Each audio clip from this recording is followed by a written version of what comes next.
I heard this a long time ago at a social media conference I was at, and it's really stuck with me. And the tip is to find your 90%. And so instead of trying to do like everything at 100% and not doing any of it well, to find like your one thing, whether that is like Instagram stories or YouTube shorts, like what is it that one you really enjoy doing, but also look at the metrics, what's working best for you, and then give that 90% of your time and attention and focus and still, do some of the other things, but give it your 10 or your 20%. Like, don't try to do everything 100%. Because like you said, you're going to get burnt out. You're going to be overwhelmed. And I think that's where a lot of people are when they come to me.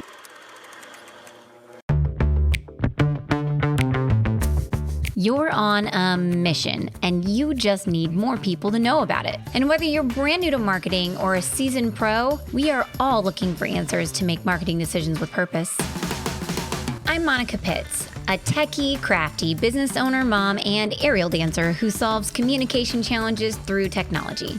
This podcast is all about digging in and going digital. I'll share my marketing know-how and business experience from almost 20 years of misadventures. I'll be your backup dancer so you can stop doubting and get moving towards marketing with purpose.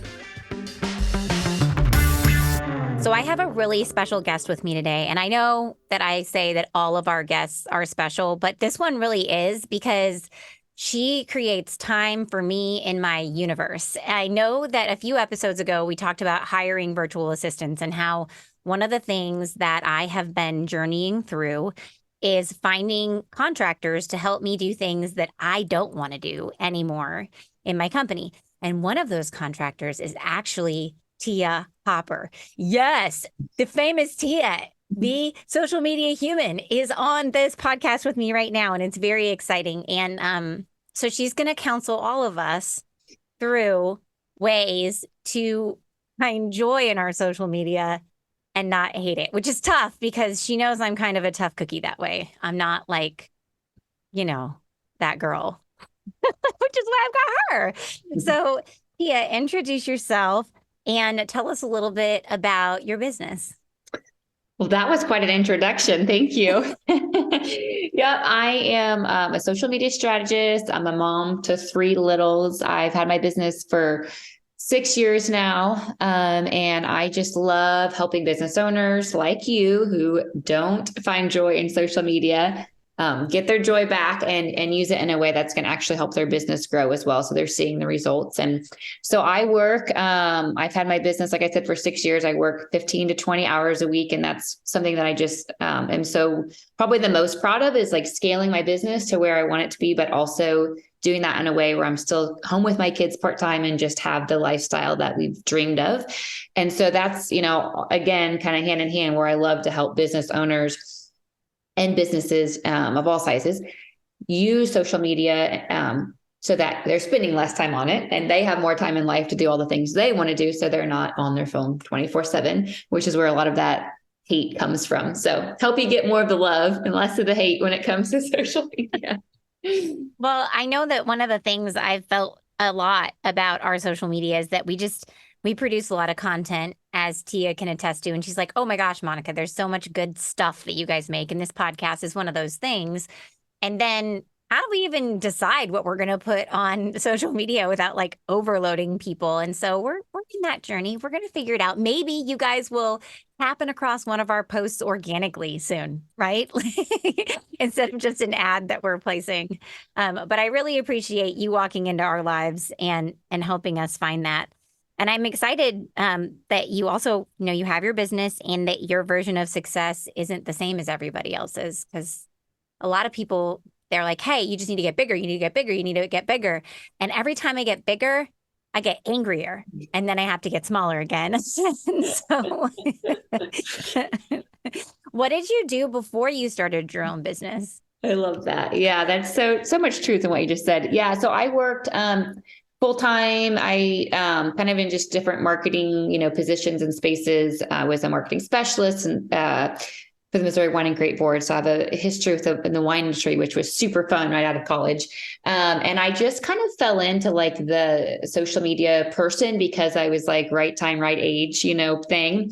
And then I went to work for an association for Missouri Realtors. And when I was working there, I always knew I wanted to do my own thing, but I just didn't know how I was going to get there. I am not a risk taker. So, I'm not one of those people that was just like, yeah, just quit my job and start my business. And it's like, no, that was not me. And so I had planned when I was, having my daughter to quit my job and like do this, go all in when she was born, and it ended up being a year later. But what happened was it just beautifully worked out that I started to have realtors that were members of the association I worked for asking me to help them on the side. And then I had a couple bosses leave that went on to other businesses that said, hey, we don't have a social media person. Can you help us? And so I was able to, over 2 years, build my business while working full time. And my boss that I worked for was great about I was fully transparent and knew what I was doing.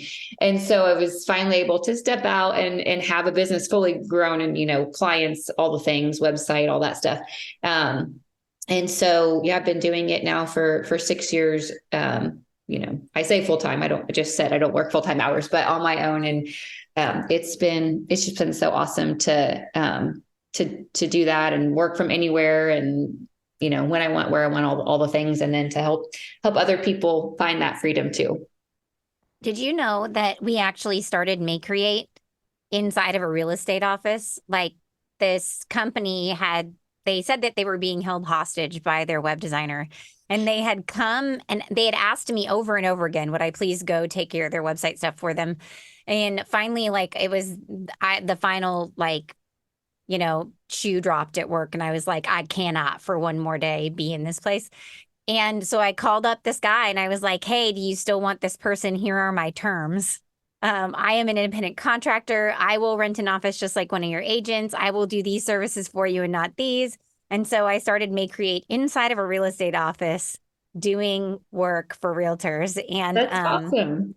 yeah, so I feel a kinship now. I'm Yeah. like, wow, we came from the trenches. Mm-hmm. Mm. Yeah. Yeah. And for a long time, it was back and forth on, do I want to like niche into realtors specifically? But I had clients that were in other industries. And I really love the challenge of taking my strategy and applying it to different businesses, and it's never failed me. But I think I would be bored if I was, just working with one specific type of business or industry. But yeah, it's funny. For some reason, that story reminded me that, when I started, I mean, my dream was really just to like be an independent contractor, have a couple clients, work, be able to be a mom. And then it just was like, oh, well, you need a business name, and then you need a website, and then you can't tell people to do social media if you're not doing social media. And it was like, one day I was like, I have a full, like, legitimate business. How did this happen? So it's honestly grown, more than I originally set out to do, but it's been really cool to be on the journey. That's awesome. So, social media, I'm taking us back around. Yeah. I feel like you're my counselor when it comes to social media. And so I think we should just start with, like, how on earth is someone who doesn't really want to do social media, how are they going to find more joy in it? Like, do you just want to start big picture? Yeah, absolutely. Like, take me through it. Yeah. The biggest thing I think, and the first thing that I see, is that you have to have a strategy and a plan, or you are going to hate it because it's not going to work. And then you're going to feel like you're spending so much time on it and not getting any results for their time. And I mean, no one is going to, it doesn't matter what it is, if that's the case, that's not going to be enjoyable for you. And so I think that's why so many people, don't enjoy it, or they come to me and they're like, please do it for me because it's just not working, or I hate it, or it feels like a time suck, all the things I hear. But because I think the way that it started, it's, even today, it's hard, I think, for some businesses to say that like social media is legitimate, or they have to use it, or they need it, because it came from, it's more of a, the word for it, but fun, it is social. And so for a long time, it was like, I don't need social media. And so I think because of that, a lot of people just use it randomly, right? They're just throwing up stuff, or they're posting at random times, random topics, whatever it is. And it doesn't work. It doesn't work. And so to really dig into, and that's what I love to help my clients to develop that strategy. It starts with branding. getting really clear on brand. In a lot of ways, it's similar to a website. And I think we've talked about this before, right? I mean, when I work with clients who have a really great website, it's like a lot of the content can come from there. We have a similar process that we take our clients through.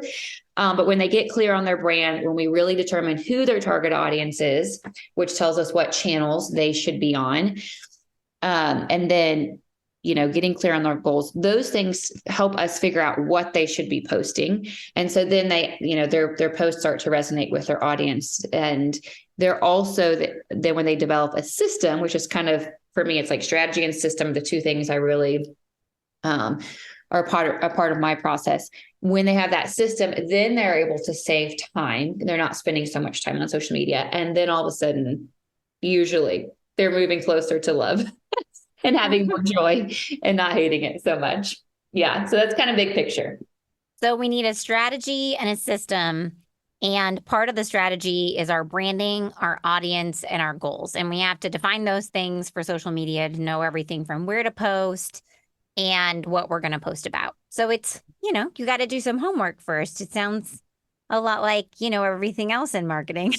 Yeah. If you're just doing it randomly and, throwing a pin at the wall to see, like, does it stick or where does it land? It's not going to land. I mean, I like to think about like consistency in marketing is a lot like, well, the phone rings and sometimes I answer it. That's not the best way to grow your business. You need to answer the phone every time it rings. Like, it's not rocket science. So we got to be consistent in it. I do have a question though, because you mentioned that, some people are still questioning, do you need social media? And I mean, I question it too sometimes. Like, can people just not do it? Like, I'm sure that's like a loaded question, but can people just not do it? Or who absolutely needs to do it? Does that make sense? Yeah. I mean, I think, I guess it depends on who your audience is. And so I would say, maybe if your audience isn't on there, maybe you don't. But I would say for most businesses, they do. And I think so often, again, this goes back to your goals, right? Like, why are you doing it? And maybe it's not, you were talking about running ads, like maybe it's not for conversions. Maybe it's not necessarily for new clients. It's really just for that like social proof, because oftentimes people, they're going to compare. Okay. I need someone to help me build my website, right? Like I'm going to go, maybe they get a couple referrals. Maybe it's a realtor. Maybe they get a couple referrals. They go online. They're going to look them up and then see, maybe they just Google them, but they see LinkedIn or they see Instagram or they see YouTube, like where are they going to go? And then they're going to compare you to your competition. And that's why I think branding is so important. Like, they're going to get a feel for, do they have things in common with you? Do they like you? Eventually that leads to that whole, do they trust you? And then they're going to reach out to the person that they feel like they're going to enjoy working with the most or is going to best represent them. And so that's where I think even just having a presence there, and even if it's posting once a week, like for someone to see like you're open for business, you got these great testimonials, you just closed a house in our neighborhood, whatever it is. I do think that for most people, if you don't have something like that, then you're going to miss out on businesses, and the person who is out there telling their story and showing up is going to get the business. So maybe not in every case, but I would say in most, yes. I agree with you. I think that in most cases, I mean, what audience isn't on social media? Like, I mean, I guess my grandma isn't on social media, but she's 90 and she's had a stroke, so her phone is hard for her to use. So I get that, right? But my aunts, the only way I can like communicate with my like 60 to 7-year-old aunts is literally on social media. Like I post something on Facebook just for them. Mm-hmm. It's like I told my husband the other day that I feel like I just need to make a Facebook group for my aunts, like aunts of Monica Pitts. And then I can just post stuff up there all the time just for them instead of, because I don't know, like, Yeah. I don't know that I want to share every part of my story with everyone. But I wouldn't mind just sharing it with my family. But okay, so audience, and then you said competition, which makes perfect sense because if your competition is doing it and you're not, even just a little bit, then you would be like dropping the ball. People wouldn't be able to compare apples to apples.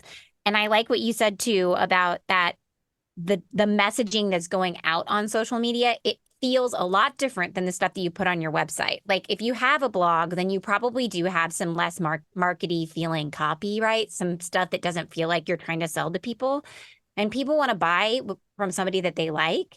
And so if they can go to your social media and they see more about you, like who you are and what you represent and how you talk about yourself and just more of your personality, I could see that being a real benefit, right? Mhm. And I think it's funny, proof of existence, because there's nothing funnier as a web designer than going out to somebody's website and being like, the last blog was written in 2016. Yeah, that's good.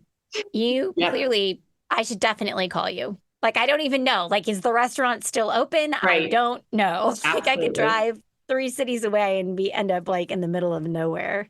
Yeah. Um, so I think the part that I struggle with is just getting like feedback from my social media audience, right? Because I can see how many hits I have on a blog post. I can see how many times somebody opens an email. But I feel like I want people to like my post and comment on it. And they just, I don't know, they don't like as a business, they don't care about us or something. I feel rejected. Counsel me through this. Oh man, that's tough. Yeah, because it matters, obviously, right?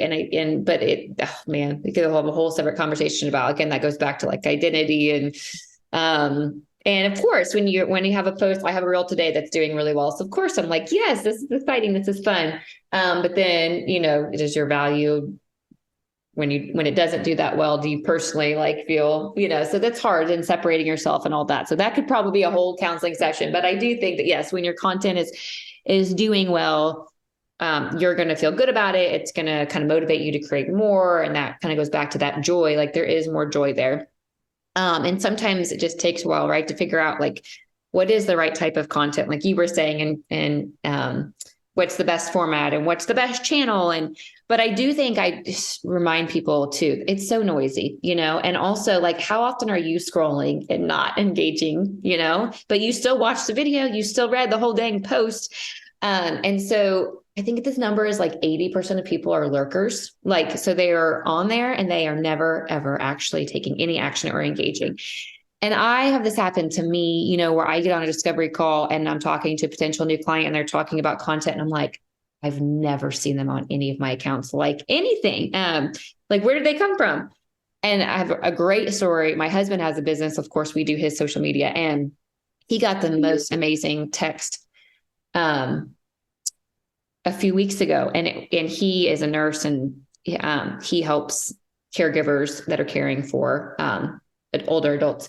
And it was someone reached out and had never engaged with any of their content, but talked about how the tips that they share helped her care for her mom as she was like dying. And it was, I mean, can make me cry now. It was just like, that was the first time we've ever heard from her. So your content, even if it's not getting thousands of, it's still impacting people. People are still looking at it. And I think sometimes it takes a long time to see, someone actually move through the funnel. But that's why you have to be strategic and not just be posting. Because if you're just looking at the likes, like that doesn't always mean anything. But are they actually like working their way through your funnel and becoming, buying from you? That's a whole different thing to measure.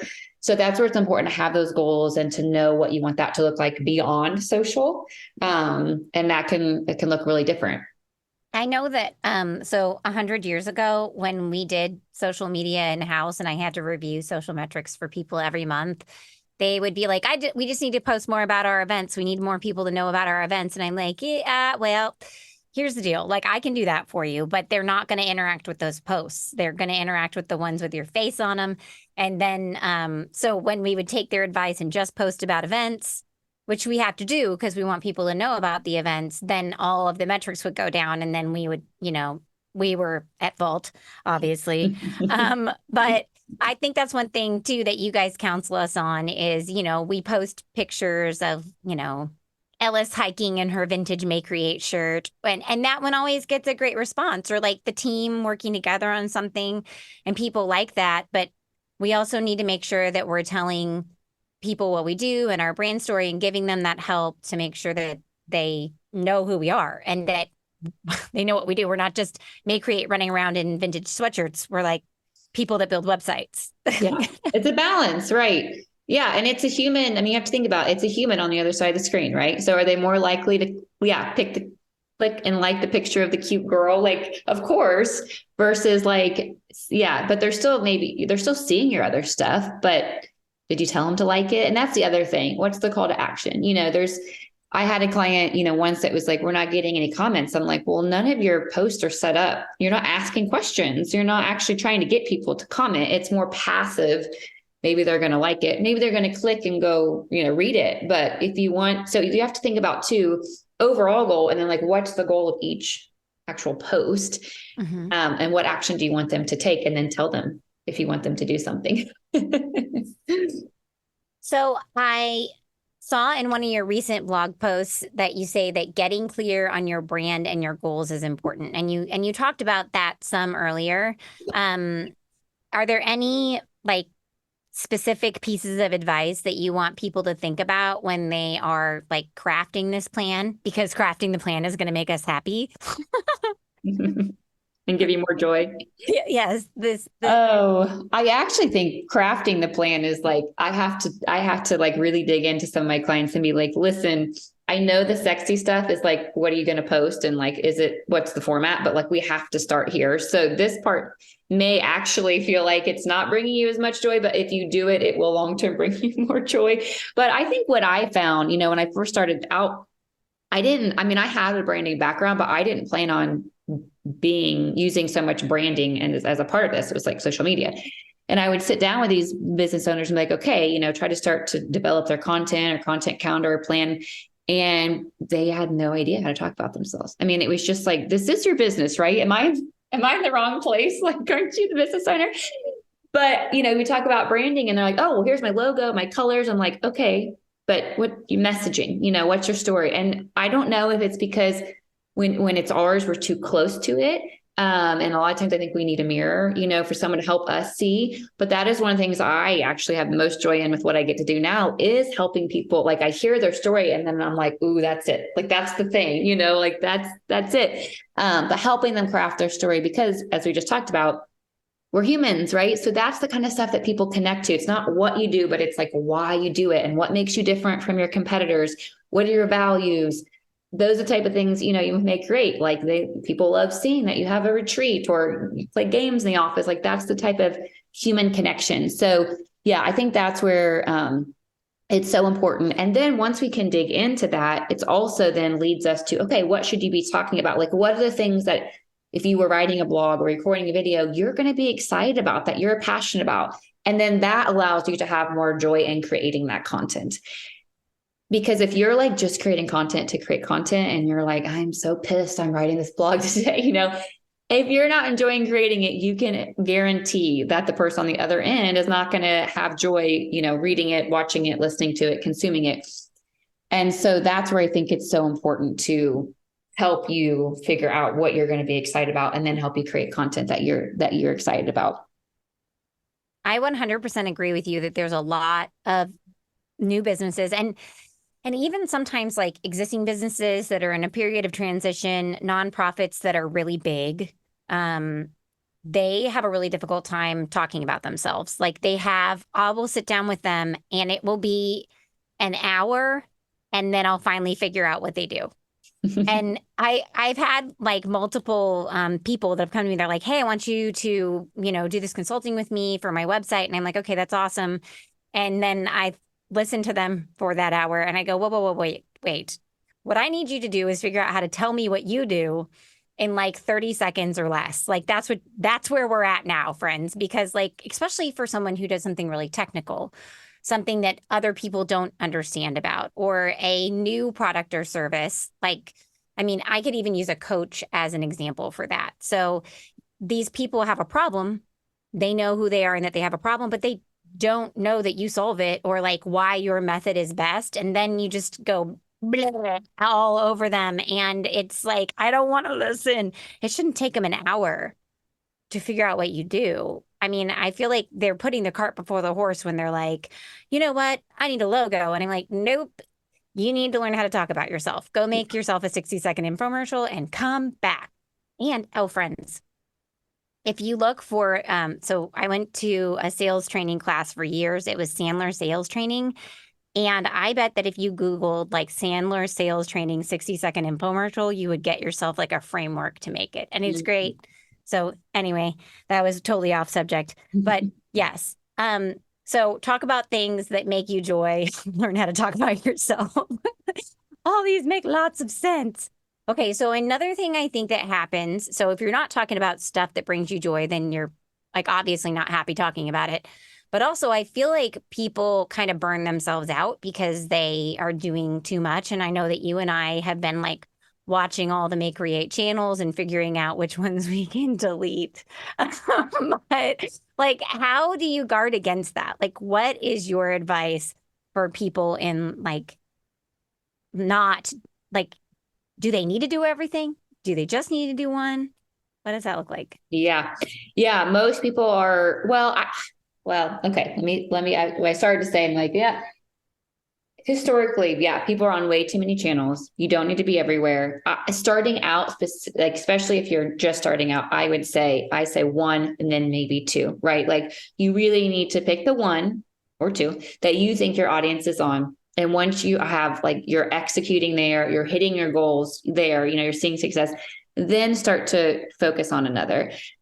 Now, the only like the asterisk, and that's why I kind of hesitated and like talking to myself. I do feel like it is getting easier to repurpose with all the platforms moving to favoring the short form video, right? Because it used to be like they were all so different. They all wanted different things. And while they are different still, and there's nuances that are different about each, I like to think of the different social media channels as like countries, right? Like they all speak a different language. And so people that are just like putting one thing like and then putting it in all the places, it's like when we see your post coming from Instagram to Facebook with all the hashtags, like, it's like, you're not speaking our language. We know that but I do think now that people that you can repurpose that. It is easier to be on multiple platforms because it's the same piece of content, the same video that you can put in multiple places. So that has changed the game. But you don't need to be in all the places. You need to figure out where your audience is and you need to show up well there before you try to be in all the places. And then also, I think, trying to create all different types of content, like pick the format that you love, going back to, creating content that you enjoy. If you like writing, blog. If you like to be on video, do video. And if you like video at all, you should do video because it's going to perform the best. Graphics, if graphics are your thing, create amazing graphics, but don't try to, at least starting out, do all of them. I heard this a long time ago at a social media conference I was at, and it's really stuck with me. And the tip is to find your 90%. And so instead of trying to do like everything at 100% and not doing any of it well, to find like your one thing, whether that is like Instagram stories or YouTube shorts, like what is it that one you really enjoy doing, but also look at the metrics, what's working best for you, and then give that 90% of your time and attention and focus, and still, do some of the other things, but give it your 10 or 20%. Like, don't try to do everything 100%. Because like you said, you're going to get burnt out. You're going to be overwhelmed. And I think that's where a lot of people are when they come to me, is they're overwhelmed. And even when I'm creating strategies and plans with people, like I am constantly taking their pulse and like, okay, if this is overwhelming for you, we will go and we will do like phase 1 and we'll move to phase 2. Because if you get overwhelmed with anything in life, you're just going to stop doing it. And that's what I'm trying to prevent you to do, from getting to. And that looks different for everybody. Like some people are like, yeah, I want to post five days a week. Great. I can help you with that. Some people that's too much. And so we're going to start with 2 and we'll work our way up to 5. But posting twice a week, but doing it consistently is so much better than like posting 5 days a week for 2 months and then not posting for 5 months, Mm-hmm. So it's about finding that and then being consistent with whatever is your, and then again, looking at your goals, what's going to help you reach those goals, but what is actually doable for you. So I have another crazy curveball question for you. We've been talking, not just the Marketing with Purpose audience, but everyone is talking about AI and ChatGPT. And so I would love to hear your opinion as a social media expert at what you would advise people do or don't do with it in relativity to their social media, if you have an opinion about it. I just made a list actually yesterday.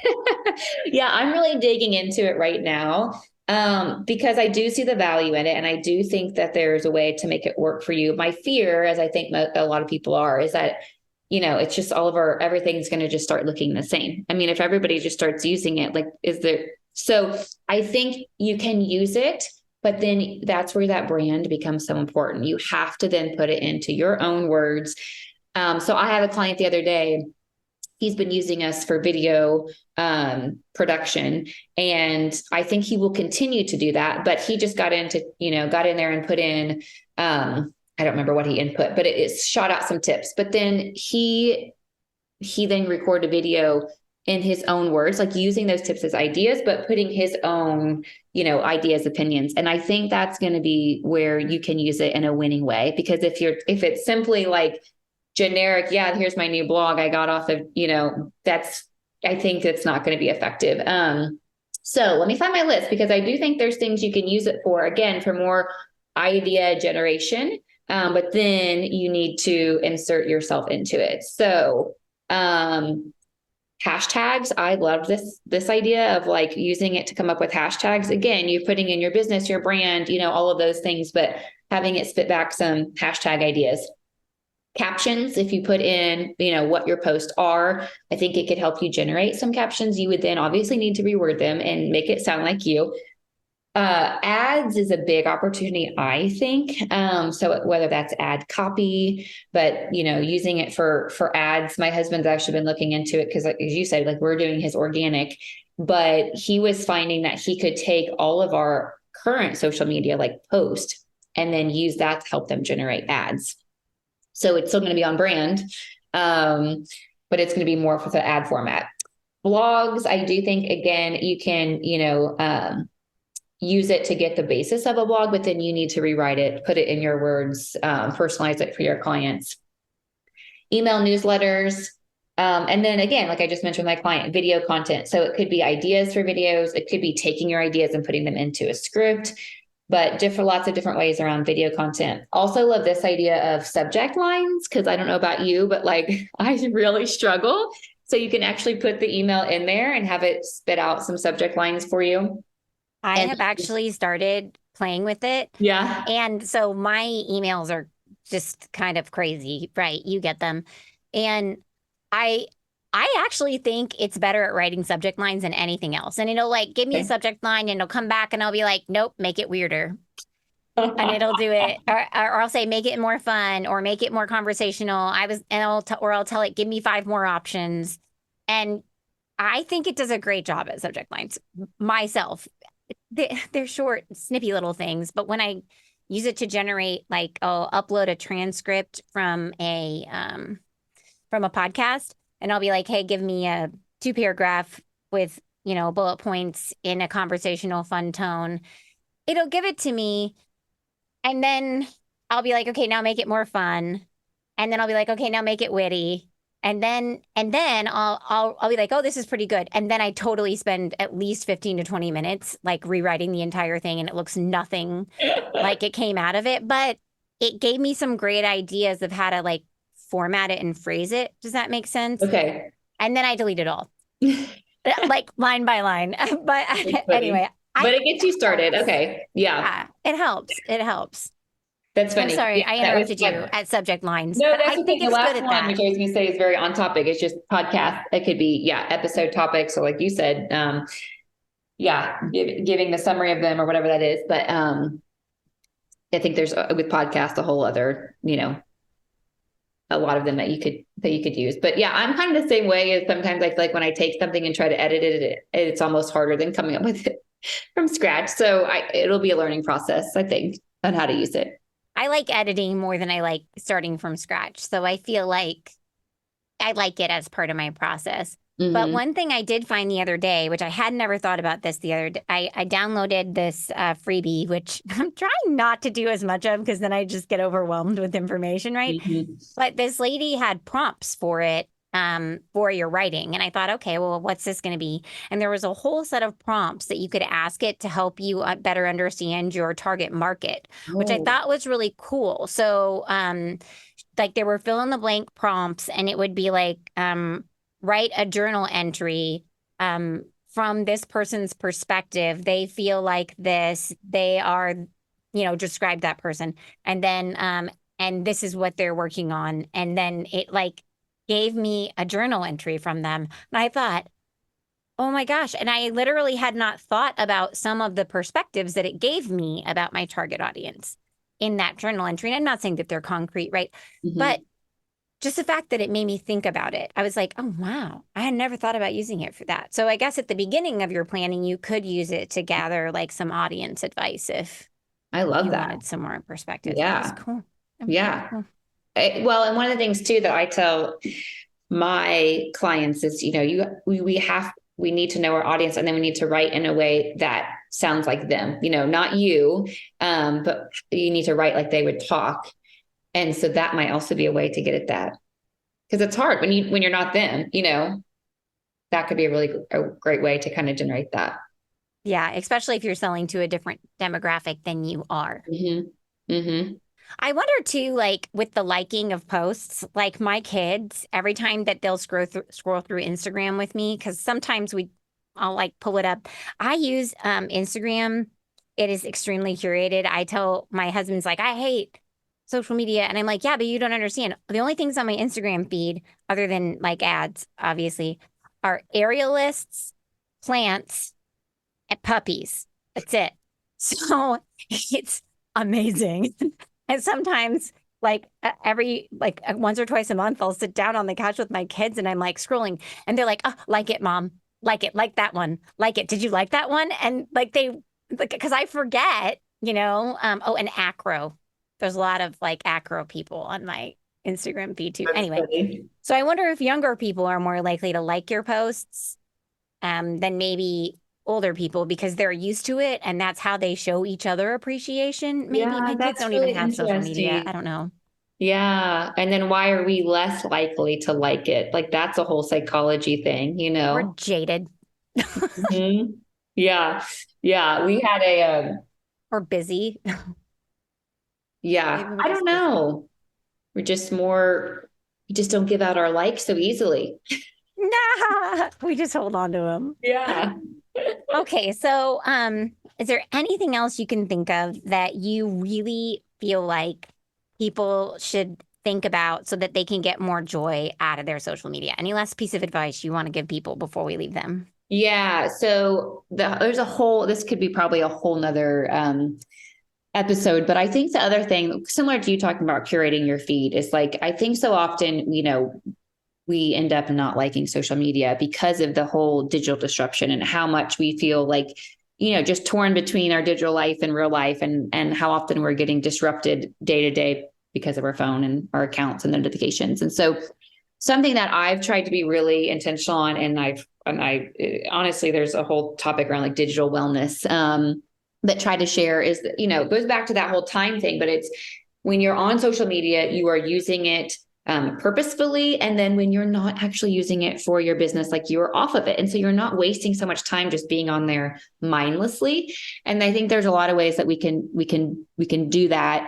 And I have a list of 11, and I don't know if we want to go through all of them now. Maybe I can pick my favorites. We can link to more, but it's just ideas of like putting your dang phone on silence. I think most of us do that now, but I don't know, when I'm around people that don't have their phone silenced, I'm just constantly like things, and even my kids, I notice, are constantly disrupted by it. So turning it off, getting rid of that external distraction. I know a lot of people now, right, put on their do not disturb, and so they're not being disrupted. Also, I think identifying like your triggers or like why you're getting on your phone. This was huge for me when I dug into this a few years ago. And so, are you getting on there out of habit? Are you getting on there because you're bored, because you're having a not so pleasant thought, and so you're numbing, like why are you getting on your phone? That is something that I think is helpful too. Just simple as like clearing off your home screen and organizing it so that when you get on your phone, I need to do this again, but at one point I was really good about this. It's not just like a throw up of notifications and apps and, clearing it off and having a beautiful picture that makes you feel good. Cause think about how many times you see your phone. Like, and if it is just like overwhelming, that's something in itself.